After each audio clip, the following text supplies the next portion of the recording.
Welcome everybody to Mary Giuliani Live. I am so excited you're here tonight. Tonight is our once a month special format called Conscious Conversation Salons, or salon. I guess it is sort of a singular thing for one night, right? And it's on the first Wednesday of every month. And what I do is I pick a topic, and sometimes I'll have a co-host with me. Sometimes I'll be on my own. Tonight I'm on my own. But of course, we've got people in the chat room. I know Carrie's in there, Carrie Palmer and Gwen. So thank you guys for showing up.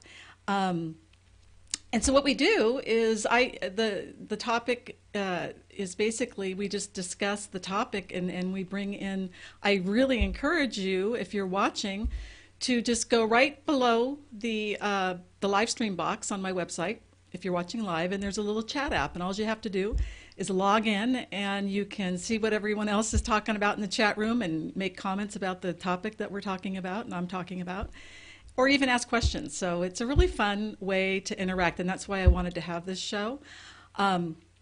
So please participate, you know, I mean, even if it's just watching, but it makes it a lot more fun when you can join in the conversation. So for all the new people tonight, the whole purpose of this show is to support you in really going for it in your life by watching other people doing it. So that's how my life started turning around. Was 1987. I started showing up in all these really empowering environments and support groups, and before you know it, I had my own business. Became a coach, and you know, the rest is history. And it's not to say I haven't had tragedies or setbacks or failures, because that's all part of the deal. But sometimes when you're not around people that are doing it, it's easy to get caught up in the idea that you're not like those people, so you can't do that. But the reality is that we all have amazing potential. And I know for me, I just needed a little bit of a push, or just a little bit of a sort of getting inspired by other people. And so that's why the show is here. For those of you that are new, I want to make sure you get on my email list so you'll know who the guests are that are coming up. So if you would go up to my website, well, you're already there, obviously, if you're watching live. There's a free newsletter tab, and just put your name and email address in, and you'll get one email a week talking about who the guest is or what the topic is for the salon. And also, you'll get links from the previous show. So anyway, just kind of checking out the chat room there. So, you know, but make sure you get on the list so you can stay informed on what's going on. I'm always into new fun things too, so whatever is going on in my life, my blogging, the show, or whatever coaching programs I might be doing as well, you can find out by signing up. So make sure you go up to the website again, go to marygiuliani.net/free newsletter. Also, if you're an iPhone person, you can go ahead and just get the show automatically downloaded into your iPhone just by going to Mary Giuliani Live on iTunes. And also you can go to YouTube. I haven't been mentioning my YouTube channel, but actually the stream that you're watching right now is like a mirror of the YouTube channel because it's streaming live from YouTube. And you can just look up Mary Giuliani Live on YouTube and subscribe to my YouTube channel. Let's see. There's a few questions in the queue here, but I want to kind of just sort of set the tone of the topic and what we're going to talk about. And I'm really excited about this topic because it's been so transformational for me. You know, the topic is about basically ending chaos and overwhelm by setting healthy boundaries and raising our standards. And it was so interesting. You know, I've been on this personal growth path and been really studying a lot of different philosophies and teachers and stuff for many years. And one year, a really cool coach came into my life, and he just sort of casually mentioned, you know, if you have a lot of chaos or overwhelm in your life, it's because you need to work on strengthening your boundaries and raising your standards. And I'm like, oh my God, that makes so much sense. You know, if you really think about it.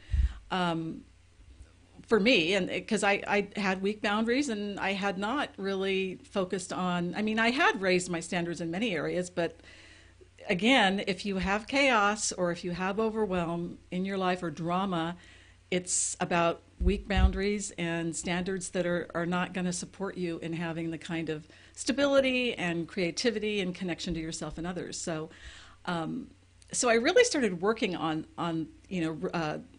setting healthy boundaries and raising my standards. I was raised in a pretty dysfunctional home, which I think 70% of the population is, so we're not alone there. And we end up a lot of times thinking that we're responsible for other people's feelings, or if we don't put people's needs before our own, that we're bad, selfish people. And so we end up not having this healthy boundaries we need to have to end up having the kind of life that really we want as well. So I put together I'm not a PowerPoint aficionado or anything, but I did put together a basic PowerPoint, and I'm not going to go through each slide, but it's sort of a prompt for me to remember what we're talking about. And so anyway, what I wanted to just kind of start with is basically the concept of the quality of our life is how we spend our time and who we spend our time with, really. If you really think about it from moment to moment, every day you're with yourself or you're with other people. And so the quality of your life really is about how you spend your time with yourself, what you do when you're spending your time with yourself, and also who you're spending your time with. And so there's a really good article I read by a guy by the name of Dr. Paul Dobransky. And he's a psychiatrist, and he wrote a book about friendships. And this really applies to romantic relationships and I would say family relationships as well. And he talks about what are the four criteria that needs to be in place to have a healthy relationship. And the reason we're starting here is because we want to sort of kind of get clear about the bar that we're setting so we understand what needs to be in place to have healthy relationships. And so the first one is that the person has to be consistent. So in any relationship, for it to work, there needs to be a consistent level of connection, and a lot of times these things are built in if you've got friends at work or you're wherever you might do your spiritual or personal growth work. But if they're not consistent, it really doesn't really help to have that kind of a healthy friendship, because you only see each other maybe once every 6 months. So you have to develop some intentionality about consistency if you want to have reliable friendships on a regular basis. The second thing is about that you both are equally into giving and receiving in the relationship. You hear a lot of people complaining about, like, oh, I feel like I just do everything in this relationship and it's all give and no take. And so, yeah, this is one of the criteria that you need to have in place in your relationships for them to really be healthy and happy and last. So that's the second thing. And we're going to get into each one of them as we go. And the third thing is that you both share your vulnerability. I know for me, I tend to share, I'm an external processor, but I'm also really into sharing my authentic self. And sometimes it can feel like there's a lack of balance in terms of me sharing my stuff and maybe my friend not sharing their vulnerability. And so it feels like there's a lack of balance. So there really does need to be some equanimity in you sharing your vulnerabilities. And I'm not saying that you should just meet somebody and do what's called trauma bonding. I mean, that's not what we're talking about here. This is, I know it takes a while to develop trust and that sort of thing with people that you first meet. So yes, you want to honor that process. But after you've been friends for several months or however long, and it feels like the other person's not really willing to share their vulnerable side, there's a missing piece there. And if that doesn't get corrected, it's not going to probably turn into a long-term relationship, and it certainly won't be that fulfilling. And then the fourth thing is that there is consistent positive emotions from each person in the relationship. I can't remember exactly what the number is, but it's something like there needs to be 5 times as much positive emotion with the friend or family member or spouse as negative. And so those are the four things. You know, you've got to be consistent. You've got to have mutual giving and receiving. That's, you know, it's not doesn't have to be perfect, but at least you feel like you're both giving and receiving in the relationship. And you also both need to be vulnerable and share the vulnerable stuff too. And also, it has to, you know, generally be a positive relationship. So I know for me, you know, coming from the family I came from, there was a lot of negativity. So I think sometimes when we're raised in an environment like that, we don't realize that it's not healthy or normal to hang out in negative environments with people or to ask for what you need in relationships. And so I do hear a lot of people complaining about this, and just, you know, kind of just from here to there, just when I'm out talking to people and stuff. So I think the beauty of this topic is that it puts the control over the quality of your life back in your hands versus waiting for someone else to change. And so let's see. So that's the criteria of the standard, in a sense. If you want to have a long-term healthy friendship, spouse, or family relationships, those four things need to be in place. So, you know, the next thing, really, what begs the question is how well are you doing in your friendships regarding them containing these four items? And so what I'm going to do is I'm going to share with you my little PowerPoint. I don't know, hopefully it comes through, because this is the first time I've shared a PowerPoint. And so what I've done is at the top of the PowerPoint, I've put the name of the family member or friend. And of course, I didn't name anybody in particular, but in the first column, I've got friend. FFM is friend or family member number 1 through 5. And then there's the four areas of criteria that need to be in place for you to have a healthy and happy relationship. So I've got examples. So like friend number 1 meets every single requirement. So with that relationship, it's like, hey, great, let's keep up the good work, keep doing what we're doing. You know, if it's not broke, don't fix it. So that one is great. If you go to family or friend member number 2, you'll notice that, yes, the consistency's there, but the mutual giving and receiving of support is not.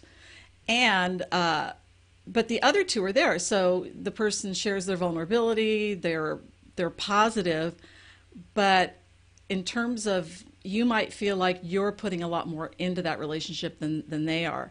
And so in this case, now this is about raising a standard for yourself. You want to have a healthier and happier relationship with this person. So you're going to have to take some action if you want this to change.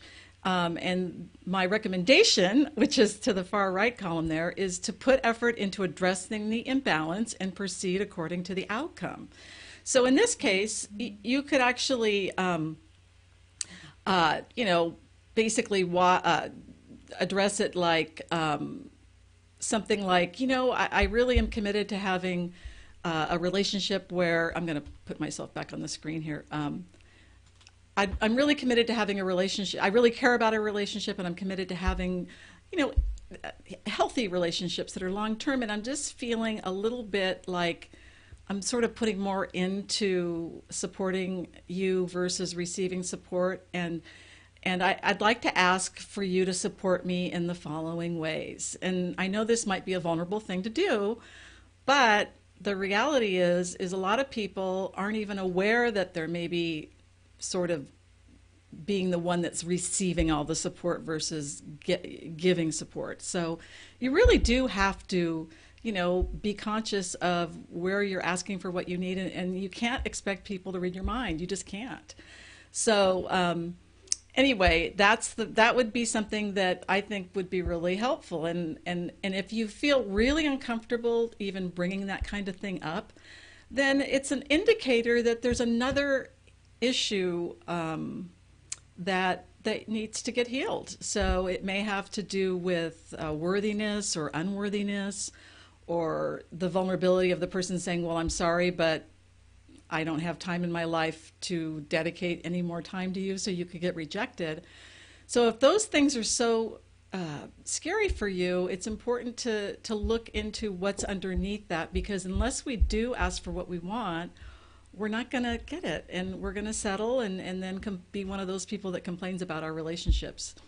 So let's go to the chat room and take a look at what everybody's talking about in here, and see if we've got some questions related to this. Let's see. I have. Okay, so I've got a question from Gwen. So thank you, Gwen, for your question. It's about boundaries. So how do you deal with people you are family members with or work with that you just can't walk away from, and to be able to graciously step away from gossip? You know what I did? I fortunately, or maybe not fortunately, intentionally, I work out of my home, so I don't have to deal with the people hanging around and gossiping around my cubicle or my desk or whatever. But when I did have a cubicle kind of gig, I would bring my headphones and put them in, and even if I didn't have anything playing, I actually had a white noise sort of thing that I could do so it didn't distract me from my work, and I would turn it up so I didn't even have to hear the gossip. But the other thing that I would do if somebody would come up to me and just want to chat or complain or something, this is work, of course. I would take my headset off and say, "Excuse me, I'm sorry, I'm in the middle of listening to something," and it indicates to them you don't just get to sort of barge into my space here. I actually am engaged in something, and you can say, I really need to focus on this, but if there's something important you want to talk about, let's chat at another time. So you can set a boundary like that. With a family member, in terms of the people you can't walk away from, and this may sound, at the risk of sounding, I don't know, harsh, or I started going to Codependence Anonymous back in the 90s, or late 80s, 90s, and I'm a firm believer that if you do address issues, even with family members, and they're not respectful, and they're even mean or like emotionally violent, or even, of course, physically violent, that you can walk away from even family members. And so it's not easy. And again, you need a support system, because our culture really supports, I don't know about you guys, but I've noticed that our culture tends to support us staying in really hurtful, I hate to use the word toxic, but those types of relationships with family members, because they're family members. And so my challenge to you is to, if you've got a family member that is really negative and is not willing to change, and you have talked with them, or you already know that there's just no way that they're going to even hear what you have to say, then it's about setting boundaries. And when they want to engage in something, that you just need to be willing to say, I'm in the middle of a focus right now. I have an appointment, and it can even be an appointment with yourself. It doesn't have to be with somebody else. And you can say, I really can't, I can't chat right now. So, and if you really care about the person, it's an opportunity to be truthful, because they may have no clue how negative and draining they are. And just by saying, I care about our relationship, and I'm just noticing that it seems like the majority of time when I walk away from an interaction, I'm just feeling sort of drained, because it seems like there's a lot of a negative focus, but not a lot of maybe solution-oriented focus. And I want to back up by saying, there are, of course, times when people go through really hard situations and that are, not like a regular thing. But I think you guys probably can follow me to recognize that there are certain people that seem to have a chronic level of chaos, overwhelm, or drama.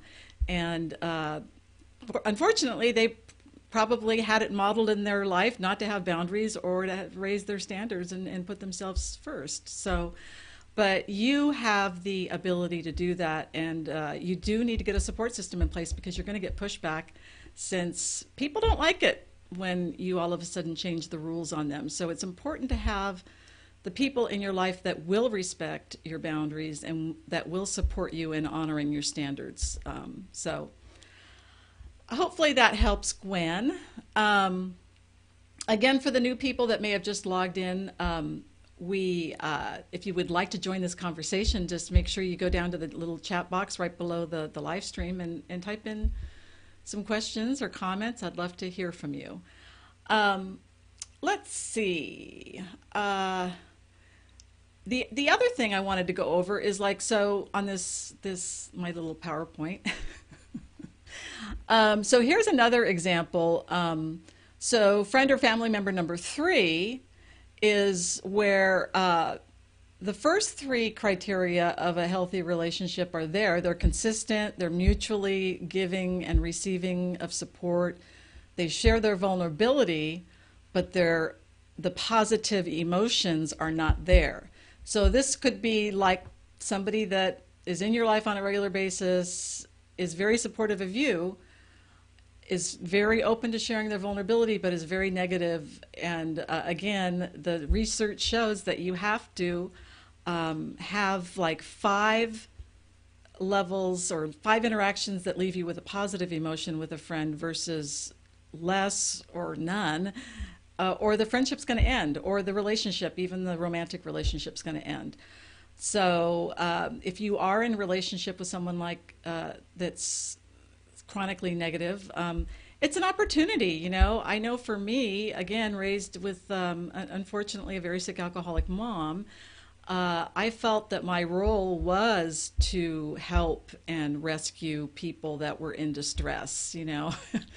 And so I was the hero. And it took a while for me to really understand that when I first got into my whole recovery world back in the late 80s and did a lot of inner child and ACA, or which is adult children of alcoholics, which is very, very common kind of role. And so it's given me the opportunity to take a look at my part, because just because the people in my life, if the people in your life are in chronic drama or chronic overwhelm or chaos, the question isn't really so much about why they should change, but why you're participating in it. And I know for me, I felt guilty, like responsible for other people's well-being, and so I had to do a lot of work on letting go of that lie. It was a lie, and I was shamed into believing it, and told that if I didn't put other people first, that I would be that I was a bad person, a bad daughter, a bad spouse, whatever it might be. So again, getting a support system in place. You can go to CODA meetings, you can get therapy, any type of empowerment sort of environment will be really helpful for you. But the point is you'll be amazed when you put yourself in environments where people don't put that kind of pressure or expectation on you to take care of them, that you can finally focus on yourself and really tap into your own gifts. And when you do give, it's from a place of authentic contribution versus guilt and obligation. And, you know, I don't know about you, but I would not really even enjoy knowing that somebody was giving to me because they felt obligated to. It's not really a gift. It's more of an action, a reactive sort of action that's based in approval, that they're looking for approval, but they're really not wanting to give. And that's where people get really resentful, because they really don't want to do it. Okay, so let's look at this next one. Okay, so if you look at family and friend member number 4, you'll notice that there's 3 criteria there, but the one that is not there is, what is it? It's consistency. So this person is there for you, you're there for them, you both get vulnerable with each other, you both have positive emotions, but you hardly ever talk or see each other. So in this case, the way to raise your standard is to say, you know, I really like this person and I'd like to, you know, develop a deeper connection with them and make it a long-term friendship or romantic relationship, whatever it might be. And so it's about addressing it and just having an honest conversation. And you could even say, you know, I watched this show and I noticed that that actually there's these criteria that really are key in having healthy relationships. And so there's some consistency issues that I'm concerned about, and I really was wondering if you might be able to meet up with me maybe once a week and, even if it's like a long distance kind of friendship, and I do have several long distance friendships, you can work that out by having a consistent Skype call, and that's what I do with my friend Carrie, and I've got my friend Gwen and Jess Lynn, and they're in all different states, but they are available to connect, and really, we can be there for each other. So, so that's the whole idea with, in terms of just looking at your existing relationships. Now, if this is a spouse, it's really the same principle. It's just having the courage, and well, if you don't feel like you have the ability to address an issue, if you think it's really going to freak the person out or possibly make them leave you, and maybe you're in a vulnerable position where you're not prepared for that, then the first step would be to get a support system started, and that would be a local support system, and then also a virtual one like this, coming to this show every week, and just recognizing that there are people out there that are being true to themselves and have let go of feeling responsible for others, or that are committed to having healthy friendships and relationships, and that having those kind of people around you is so key in you starting to do that for yourself. So let's see, what else? I wanted to go over this next thing, just a second.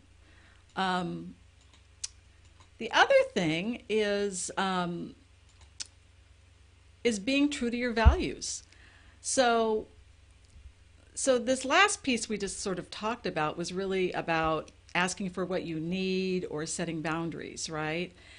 Well, this next piece is about understanding, in order for you to raise your standards and do it in a way that impacts the quality of your life and your connection to yourself and others, you need to know what your core values are. And values sometimes can get confused with morals, like, what's right and wrong. And for this context, we're really talking about the values in the context of what's the most meaningful to you in life. Like for me, I love being in the conversation of transformation. So for me, the friendships that I engage in have to have that piece in place, because that's a core value of mine and it makes me feel connected. So, but for you, that might not be what it is. For you, it might be bike riding. You love to bike ride every single weekend on Saturday and Sunday. And so, you need to have a few friends that do that. Or it might be going technology and, really getting into tech and talking about tech, or it might be a certain spiritual tradition. So I'm going to flash a screen for you guys to see an example of some values. And again, this is my first PowerPoint for my live stream, so I hope you can see it. Okay, so this is a list of like 50 common values. Like, for example, at the top is accomplishment, or there's acknowledgement, or balance, or there's spirituality, or love, or connection. For my three top values are connection. I love feeling connected to people, and that's why I love talking about intimate things, and of course, again, you have to develop that kind of trust with people and be friends for a while, but connection is really key for me. So it's really important that in my relationships, I have people that have that ability to connect and be authentic. The other thing I love is is positivity, and people that are into the level of consciousness where they understand that what they focus on expands. And so so people that have that conscious level of awareness of where they're putting their attention is really important to me. And I'm going to go back here. Of course, everybody has tragedy and setbacks in their life. So it's not to say that, to be my friend, you can never have any negativity at all. It's just saying that you understand the concept of how the law of attraction works and how what you put your focus on expands, and that, after you've given yourself a chance to feel whatever the negative feeling is and really process it, that that it's time to let it go and look at where the healing is that's coming up for you. So what I would encourage you to do is take a look at like what your core values are. And one of the ways you can do it is, the other core value for me is wisdom. So obviously I'm into personal development and personal growth because I love the feeling of learning and becoming, working smarter, being more present, being more connected to myself and others. And to me, that's what wisdom brings. And then I love adventure, so I love to hang out with people that like to have fun and try new things. And so those are three main values of mine. I have a few more, but I just thought I'd give you kind of a feel for it. Some people like, excellence is a value of theirs, or service, or whatever it might be. The point is that there's no right or wrong values or values that you should have. In fact, it's an opportunity to look at the values that you were told you should have and let go of some of the ones, because a lot of times we don't even realize that we're operating from these expectation values from our families, our churches, our culture, our community, and it's not really what we want. And life is too short to be honoring someone else's values, and just because they told you that this was what you should value, it doesn't mean that you should value it. We're all individual adults, and I believe, to have the kind of life that you're going to really enjoy and really be of maximum contribution is where you're being true to your own heart and your own soul. So there's a ton of values clarification exercises on the internet. Just Google how to discover my core values. So once you've discovered like your top 5 core values, then you can actually start taking the focus on raising the standards in your life so that you can honor those values. So for example, let's see what else we have. Hold on just a second. Okay, so here's another example of an exercise, a worksheet where you can, once you have your top 5 values, you write it in. So for example, like for me, the first one would be connection. And the little, to the very far right of the value, you want to rate how well you're honoring it from a scale from 1 to 10, 10 being the highest. So if I was valuing connection in my life at the full amount that I really love, I would rate myself as a 10. If I was not valuing connection in my life, if I was putting everyone else's needs first, if I was hanging out with people that were mean to me or not connected and don't really have an interest in intimacy or being vulnerable, I would not be valuing that or honoring that value. And so I would need to rate it at a lower rating. So it might be over here, it might be a 7, like a 5 or a 4.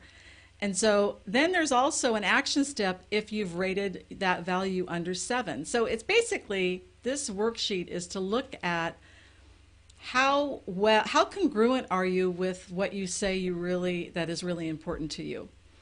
And so when we really take a look at what's most important to us, not what we've been told we should hold as important, but what we really hold as important in our heart, and really take a look at how well we're living it and how well we're honoring it. If it's really below a 7 and 10 being the highest it can be, it's an opportunity for you to say, okay, what actions can I start taking to bring this number up? Because this is the quality of your life, is being true to your values, and so then raising your standards to make sure that you are true to those values. I've said this before on my show that I am 100% authentic in my life. I mean, it's like a miracle for me, but it's been I guess instead of saying it's a miracle, it's been a work in progress for 30 years. So I guess I deserve to finally be 100% authentic. And I'm not saying that I will always be 100% authentic. I'm not perfect. And, certain things come up where you get triggered and you don't want to share your authentic self or whatever, So, but the point is that I'm so much softer and gentler with myself. Um, so, you know, the point here is to just take a look at where you're being true to yourself, where you're not, and what steps you can take to raise the standard of being more true to what those core values are. Okay, and again, please go up to, or excuse me, down to the little chat box beneath the live stream. So if you'd like to make a comment or share anything, I would love to hear from you. Um, let's see, what else do we have? I'm going to take a little drink here. Oh, I know, I was going to say, another trick that I use with myself is is when I do have a difficult relationship in my life or situation in my life that's really painful and really scary, or I feel a lot of despair. The reframe that I like to use is that this situation or these people are my perfect teachers. And if I can reframe this painful situation in this way, again, it puts me back into the driver's seat of my life, and it helps me recognize that there's something that needs to be healed, you know, or it wouldn't keep showing up, or wouldn't be showing up at all. And actually, one of my favorite Louise Hay sayings or affirmations, excuse me, is so apropos for this, and it starts with all is well. And this is what, but let me just start over a little bit. This is what I say to myself when I'm in the deepest and darkest moments of my life, and it really helps if you keep saying it to yourself over and over again. It really does shift you. So thank you, Louise, and this is what it is. All is well. Everything is working out for my highest good. Out of this situation, only good can come, and I am safe. Is that like the best, you know, affirmation there is? I mean, it covers practically everything that can come up in your life. And so I use that quite a bit. Let's see. What else was it? I was going to also cover, just a second, let me get to my next slide here. The other thing I wanted to cover is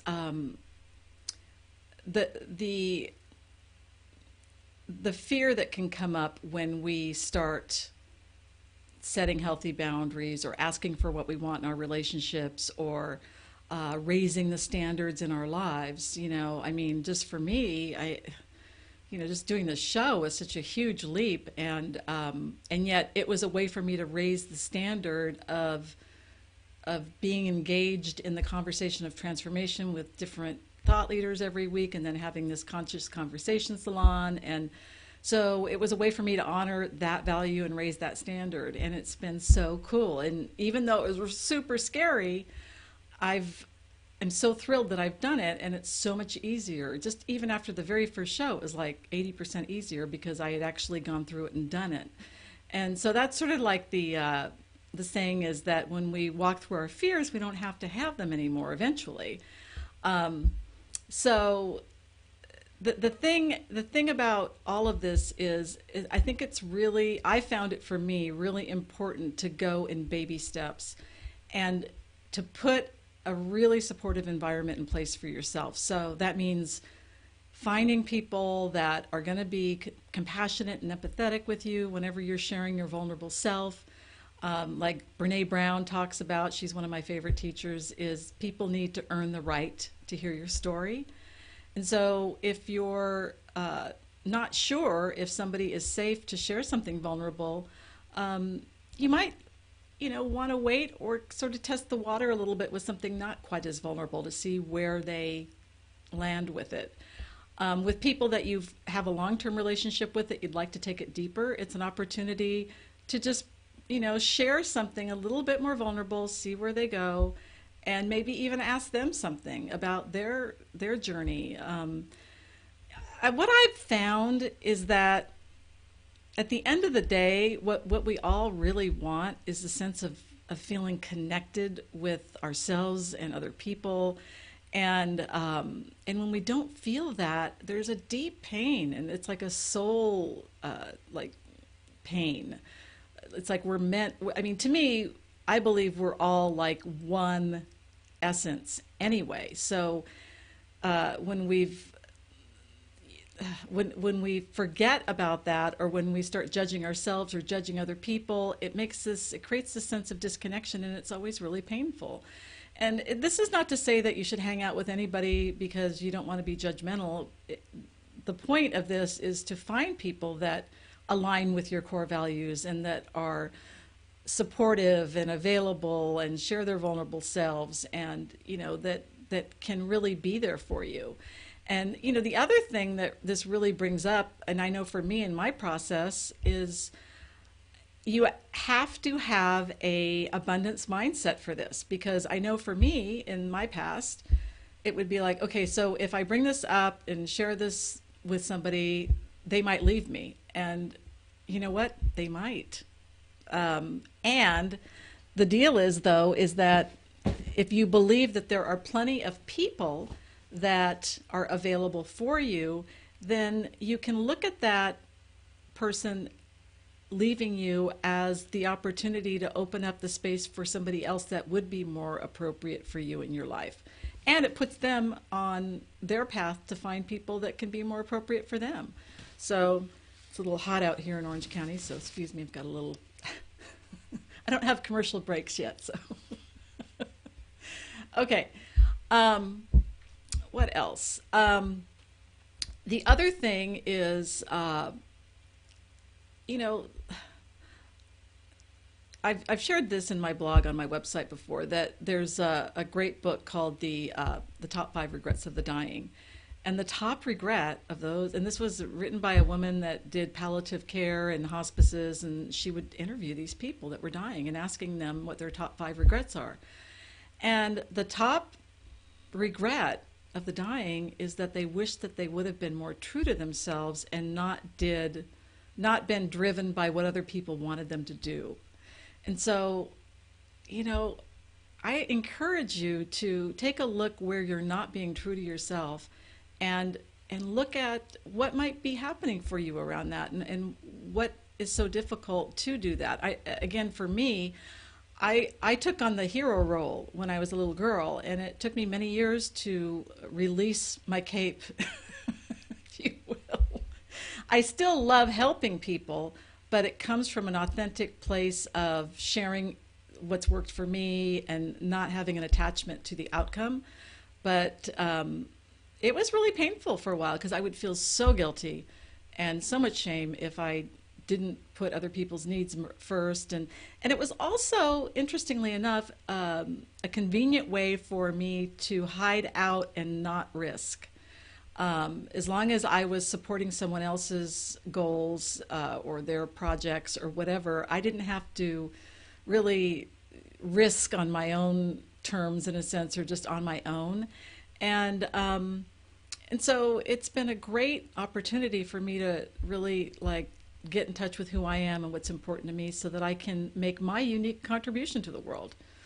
So I hope this has been helpful. I just know for me, I had such an aha moment when I first heard that the reason people have chaos and overwhelm in their lives is because they have never really learned how to set healthy boundaries or raise standards, or felt that they deserve to have the standards that they would like in their lives. So it was like a major aha for me. And so I started working on, raising the standards and setting boundaries and asking for what I wanted in, ways that have created really wonderful relationships with other people now, and also a great relationship with myself. I mean, this also applies to us, our relationship with ourselves. So setting boundaries with ourselves, like being conscious of whether you're overworking, and making sure that you don't hurt yourself that way, or overeating or over anythinging.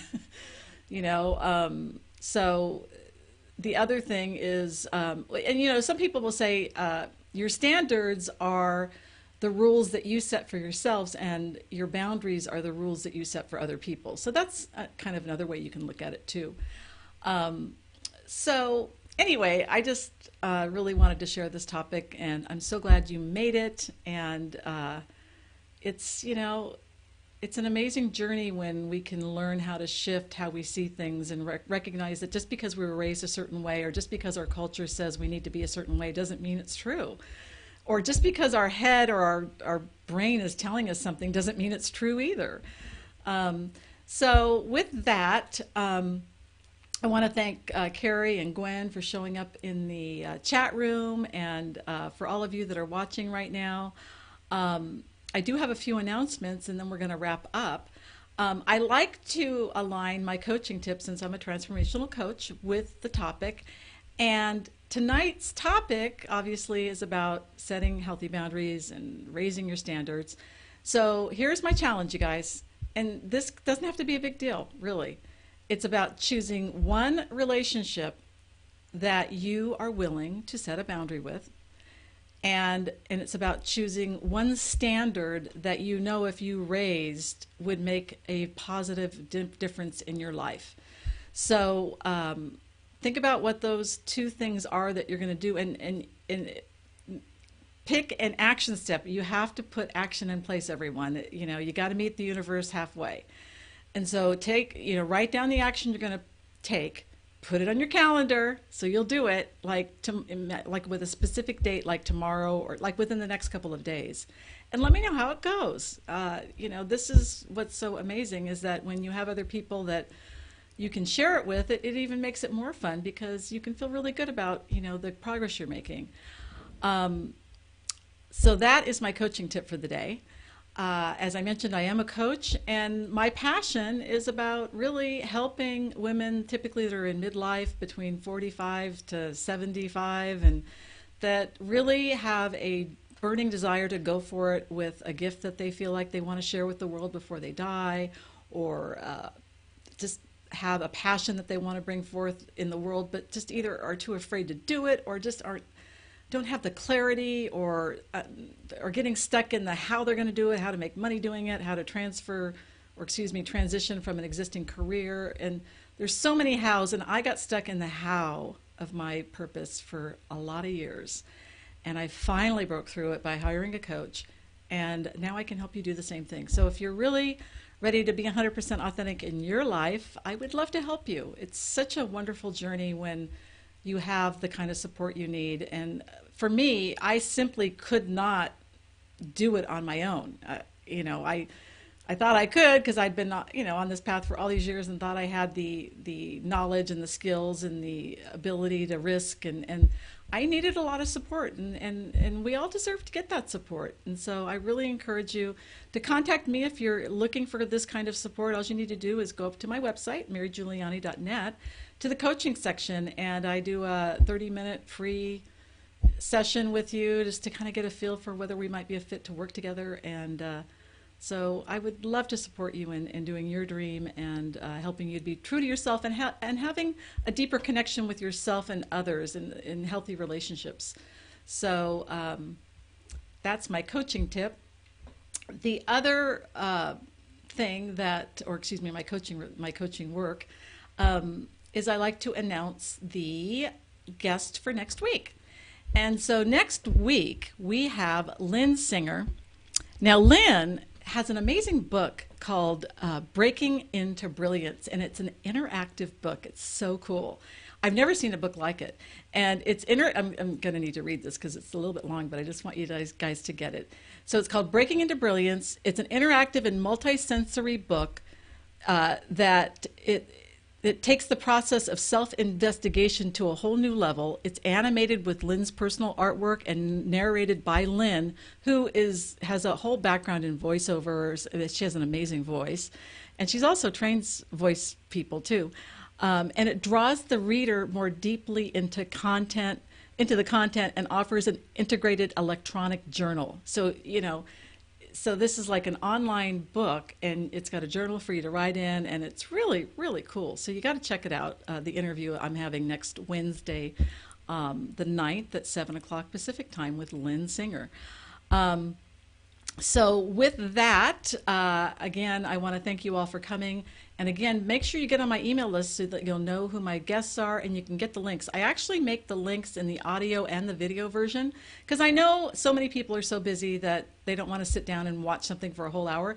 But get this, you just go to my website, go to the talk show archives, and every single show I've done has a audio only version that you can download into your phone and listen while you are walking or driving. And it's really, every day that I do a walk every day for 30 minutes, and if I'm not talking to a friend on the phone, I'm listening to some kind of audio because why not, get enlightened while I exercise. So with that, and again, make sure you subscribe to my my YouTube channel. And I just want to say thank you so much for coming. This has been a really fun show for me. I love this topic. Again, thanks for everyone in the chat room and everyone that's been watching, or if you're watching the recording. And my last tip is always about what is one thing that you can do tomorrow that you're willing to take on to be true to yourself. It can be a very minor thing. Put it in your calendar and do it. And before you know it, you're going to have an amazing life where you're authentic and having so much fun and feeling so connected to yourself and others. So have a great week, everyone. Bye-bye.